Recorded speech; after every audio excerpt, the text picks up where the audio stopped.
नमस्कार. सातारा सेवन star news चॅनलमध्ये आपले सहर्ष स्वागत आहे. किरण देशमुख यांच्या पाठपुराव्याला यश. सुभाषनगर शाळेसाठी कूपनलिका मंजूर.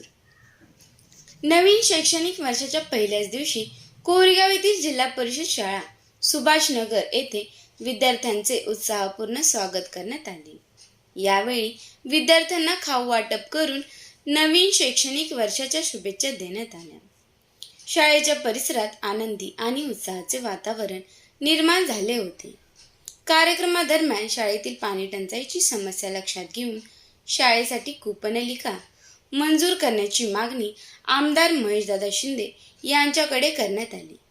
प्रभाग क्रमांक 17 मधील नागरिक आणि युवा नेते मान्य किरण देशमुख यांनी ही मागणी लावून धरत शाळेतील विद्यार्थ्यांना स्वच्छ पाणी उपलब्ध करून देण्यासाठी तातडीने उपाययोजना करण्याची विनंती केली.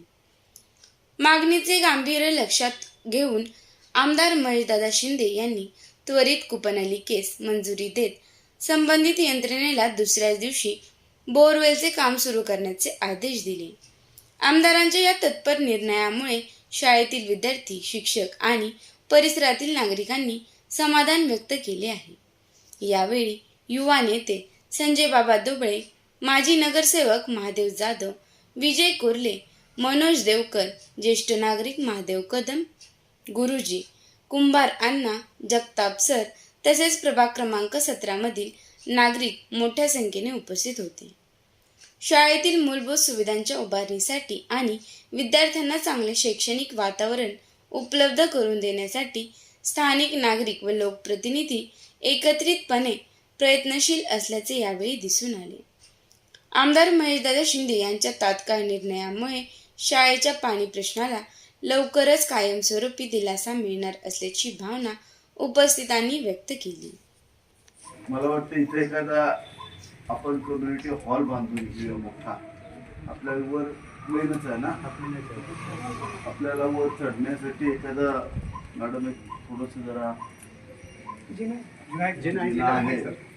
वरच्या हॉलचं प्रपोजल जरा द्या. मी इमिजिएट पैसे उपलब्ध करून देतो. आणि मुलाशी खाली बसण्यापेक्षा त्यांचे सगळे कार्यक्रम जर वरच्या हॉलला झाले, लिकेज पण होत नाही आणि वर हॉल पण होतो. दोन्ही गोष्टी आपण करून घेऊया. एक बोरची आवश्यकता आहे.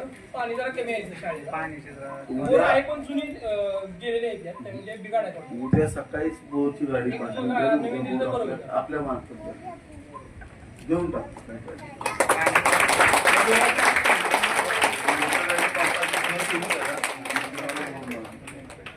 एखादा स्पॉट कुठला तरी बघा.